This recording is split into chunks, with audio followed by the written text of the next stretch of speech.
വിലക്കയറ്റത്തിന്റെ ഈ നാളുകളിലും ഓണത്തിന് പരമാവധി വില കുറച്ച് ഭക്ഷ്യസാധനങ്ങൾ നൽകാൻ ശ്രമിക്കുമെന്ന് ഭക്ഷ്യവകുപ്പ് മന്ത്രി ജി.ആർ. അനിൽ അറിയിച്ചു. അരി, മുളക്, വെളിച്ചെണ്ണ എന്നിവ വിപണിയിൽ ഏറ്റവും കുറഞ്ഞ നിരക്കിൽ ലഭ്യമാക്കാൻ ശ്രമിക്കും.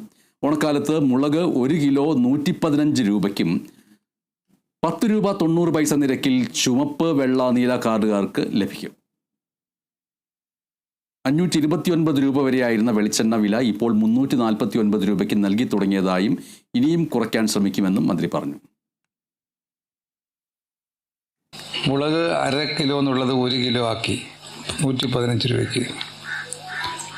അരി 10.90 റേഷൻ കടയിലൂടെ ആവശ്യത്തിന് തരാൻ തീരുമാനിച്ചു.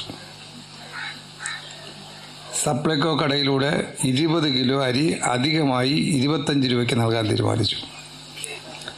വെളിച്ചെണ്ണ ഒറ്റയടിക്ക് ഞാൻ 529 വെളിച്ചെണ്ണയെ പിടിച്ച് താഴ്ത്തി 349 രൂപയ്ക്ക് കൊടുത്തു തുടങ്ങി.